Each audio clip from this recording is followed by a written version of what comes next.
जरा सोचो, एक पेशेवर हत्यारा एक खास काम को अंजाम देने के लिए जानबूझकर दुनिया की सबसे खतरनाक जेल में घुस जाए, लेकिन वो वहाँ से निकल पाएगा या नहीं, ये तो कहानी सुनकर ही पता चलेगा। कहानी की शुरुआत होती है आर्थर बिशप नाम के एक आदमी से जो समुद्र किनारे अपनी बोट में रहता था। एक दिन वो सुबह उठा और कॉफी पीने के बाद बोट से बाहर निकला। तभी उसने बोट में लगे एक बॉम्ब को चालू कर दिया ताकि कोई उसकी बोट चुरा न सके।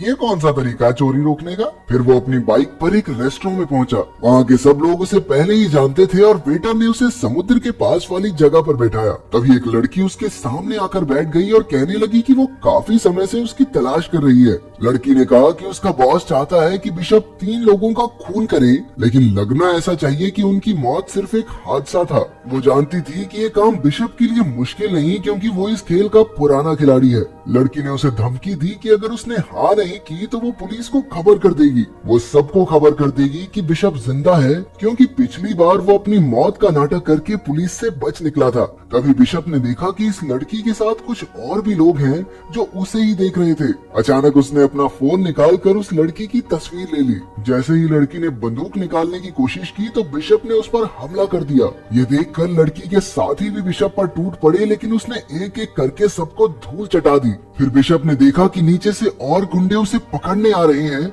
इसलिए वो दीवार से कूदकर एक केबल कार पर लटक गया। उस लड़की ने अपने साथियों के साथ बिशप का पीछा किया और केबल कार में घुस गई। वो बिशप को अंदर ढूंढ रही थी, लेकिन वो तो छत पर था। लड़की ने छत पर बंदूक चला दी, लेकिन बिशप ऐन वक्त पर कूद गया और एक पैराशूट पर जा गिरा। रात को जब वो अपनी बोट पर जाने लगा तो उसने देखा कि 2 लोग पहले से ही वहाँ मौजूद थे। उसने बिना समय गवाए अपना फोन निकाला और बोट में धमाका कर दिया। इसके बाद वो माल उतारने और चढ़ाने की जगह पर पहुंचा। उसने एक डब्बा खोला और अपने पासपोर्ट और बाकी कागज जला दिए। फिर बिशप थाईलैंड के एक टापू पर गया, जहाँ वो एक लड़की से मिला जिसे वो पहले से जानता था। ये लड़की वहाँ के एक होटल की मालकिन थी। वो उसे एक कमरे में ले गई और बिशप ने एक खुफिया जगह से एक बैग निकाला। उसमें कई सारे फोन्स, हथियार और पासपोर्ट्स थे। उसने तस्वीर वाली लड़की के बारे में कुछ जानकारी निकाली तो पता चला कि असल में ये लड़की क्रेन नाम के एक आदमी के लिए काम करती है। उधर जीना नाम की लड़की होटल की मालकिन से मिली और उससे कुछ दवाइयाँ मांगी। मालकिन ने उसकी बाजू पर कई घाव देखे, जैसे उसे किसी ने बुरी तरह पीटा हो। मालकिन ने उसकी और मदद करने की कोशिश की, लेकिन जीना ने कहा कि उसे सिर्फ दवाइयाँ चाहिए और फिर वहाँ से चली गई। रात को मालकिन ने समंदर में एक बोट देखी जिसमें कोई आदमी एक लड़की को पीट रहा था। उसने तुरंत बिशप के पास जाकर उस लड़की की मदद करने को कहा। बात मानकर बिशप उस बोट पर पहुंचा और कहने लगा, अरे ओह, अगर तू सच्चा मर्द है तो इस लड़की को छोड़ दे। वो लड़की जीना ही थी, लेकिन उस आदमी ने बिशप की एक ना सुनी और अपनी बंदूक निकाल ली। इस गलती के लिए बिशप ने उसकी काफी धुलाई करके उसे मार डाला। इसके बाद उसने मालकिन से कहा कि जीना को लेकर होटल चली जाए। फिर जब उसने बोट की छानबीन की तो उसे जीना का पासपोर्ट और फोन मिला जिसमें बिशप की तस्वीर थी। आखिरकार उसने बोट को धमाके से उड़ा दिया और होटल में वापस आया। उसने जीना से पूछा कि उसकी तस्वीर जीना के फोन में क्या कर रही है। उसने जीना से साफ साफ पूछा कि क्या वो भी क्रेन के लिए काम करती है। जीना ने सहमी हुई आवाज में बताया कि क्रेन उसे धमका रहा है। अब तक जो हुआ वो क्रेन के प्लान का हिस्सा था ताकि जीना बिशप से मिल सके। जीना ने बताया, दरअसल मेरा काम तो सिर्फ इतना है कि मुझे तुमसे मिलकर एक नंबर पर कॉल करना है और फिर मेरा मिशन खत्म। बिशप ने पता लगाया कि जीना अनाथ बच्चों को पालती है जिनकी तस्करी हो रही थी। क्रेन ने जीना को धमकाकर कहा कि अगर वो उसकी बात नहीं मानेगी तो वो उसके बच्चों को मार डालेगा। बिशप ने देखा कि एक बोट टापू की ओर बढ़ रही है जिसमें बहुत से आदमी हैं जो टापू पर नजर रखे हुए थे। बिशप ने जीना से कहा, देखो तुम्हें मेरे साथ दोस्ती बढ़ाने का नाटक करना होगा ताकि क्रेन को शक न हो। उसने ऐसा ही किया और बिशप ने इस सब में उसे घसीटने के लिए उससे माफी भी मांगी, लेकिन उसके पास इसके सिवा कोई रास्ता नहीं था। बिशप ने बताया कि उसे जानकर खुशी हुई कि वो अनाथ बच्चों को पालती है, क्योंकि वो खुद भी एक अनाथ था। बचपन में उसे और क्रेन को एक गैंगस्टर ने खरीदा था। बिशप तो उसके चंगुल से भागने में कामयाब हो गया, लेकिन क्रेन भाग न सका। इसलिए उन्होंने क्रेन को गुनहगार समझकर उसे सजा दी और तब से क्रेन बिशप से नफरत करता है। खैर, बिशप ने जीना को इस मुसीबत से निकालने के लिए एक प्लान बनाया और निशानी के तौर पर अपनी घड़ी दी। अगले दिन क्रेन के आदमियों ने जीना को किडनैप कर लिया। फिर बिशप ने क्रेन को कॉल करके 2-2 हाथ करने की चुनौती दी। जब वो दोनों मिले तो बिशप ने कहा, क्रेन, जीना को छोड़ दे वरना तेरे लिए अच्छा नहीं होगा। वो बहुत अच्छी लड़की है, उसे जाने दे। लेकिन क्रेन कहने लगा, छोड़ तो मैं दूंगा, लेकिन उसके लिए तुम्हें 3 लोगों का कत्ल करना होगा। Cold blooded murder. इसमें पहला आदमी है अफ्रीका का एक गुंडा जो दुनिया की सबसे खतरनाक जेल में कैद है। फिर क्रेन ने उसे एक जीपीएस ट्रैकर निगलने को कहा ताकि काम पूरा होने पर उसके आदमी बिशप तक पहुंच सके। जब बिशप ने जीना के जिंदा होने का सबूत मांगा तो क्रेन ने कहा कि हर मिशन पूरा करने के बाद वो जीना से फोन पर बात कर सकता है और तीनों मिशन पूरे हो जाने के बाद जीना रिहा हो जाएगी। अब बिशप ने अपना काम शुरू कर दिया।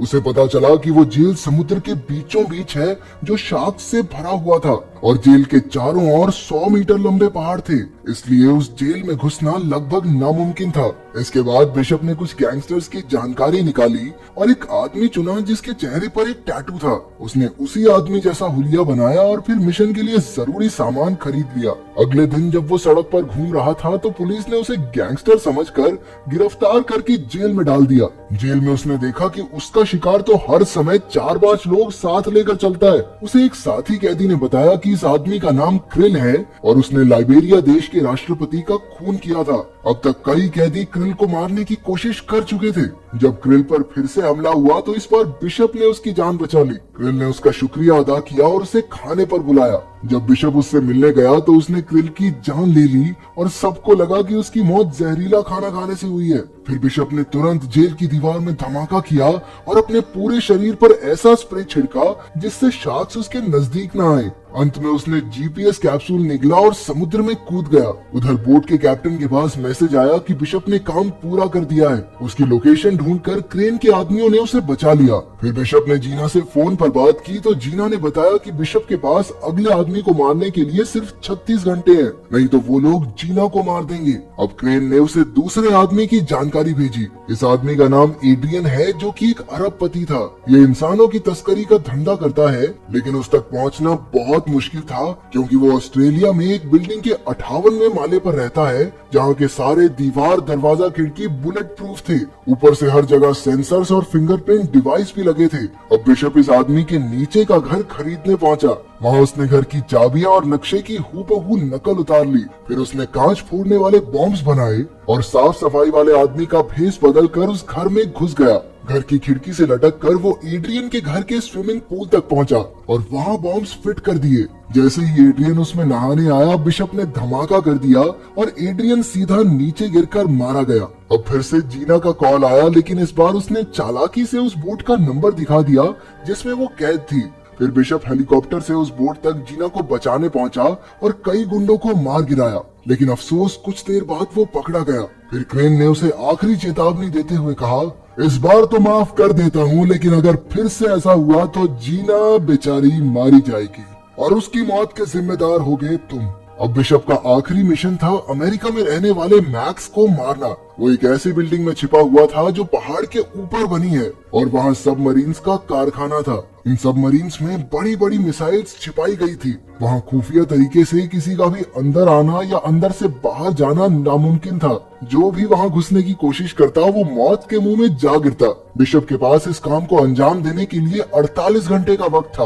उसे खबर मिली कि मैक्स ने एक हेलीकॉप्टर मंगवाया है, इसलिए उसने हेलीकॉप्टर के नीचे छुपकर मैक्स तक पहुंचने का प्लान बनाया। जब उसकी तरकीब कामयाब रही तो उसने बिल्डिंग के सारे कैमरा जाम कर दिए। चारों ओर हड़कंप मच गया और गार्ड्स मैक्स को एक खास कमरे में ले जाने लगे। तभी बिशप ने लिफ्ट में धमाका कर दिया, लेकिन किसी तरह मैक्स खास कमरे तक पहुंच गया। हालांकि अपना हीरो तो पहले से ही वहाँ मौजूद था।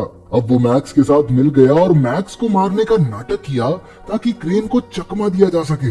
उसका प्लान था कि जब क्रेन के आदमी मैक्स की लाश ढूंढने आएंगे तो क्रेन बोट में अकेला होगा और उस समय उसे खत्म करना कोई बड़ी बात नहीं। उन्होंने प्लान के मुताबिक मैक्स की मौत का नाटक किया और जैसे ही वहाँ धमाका हुआ, बिशप उसे समंदर से बचाकर एक टापू पर ले आया। फिर बिशप ने क्रेन को कॉल करके कहा, अबे ओ जीना को छोड़ दे। लेकिन क्रेन ने पहले मैक्स की लाश देखने की मांग की। बिशप ने बताया कि लाश उसके सबमरीन में पड़ी है। इसके बाद क्रेन ने सबमरीन पर मैक्स की लाश देखने के लिए अपने आदमी भेजे। बिशप ने भी उनके लिए हर जगह बॉम्ब्स लगाकर तैयारी कर रखी थी। जैसे ही उसके आदमी वहां पहुंचे, बिशप ने उन्हें गोलियों से भून दिया। उधर क्रेन ने ये सब अपने कैमरा से देख लिया।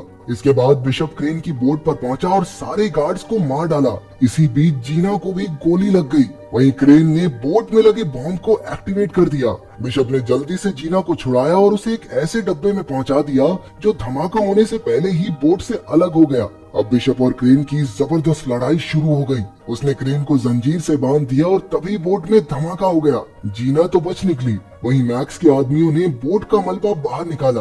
कुछ समय बाद जीना अपने बच्चों के साथ थी और उसने देखा कि बिशप उसकी आंखों के सामने खड़ा था। असल में बिशप बोट के स्टील रूम में छिप गया था जो इमरजेंसी के वक्त काम आता है, और इस तरह वो धमाके में बच निकला। अगर वीडियो पसंद आई तो लाइक कर देना, चैनल को सब्सक्राइब कर देना। मिलते हैं अगली वीडियो में।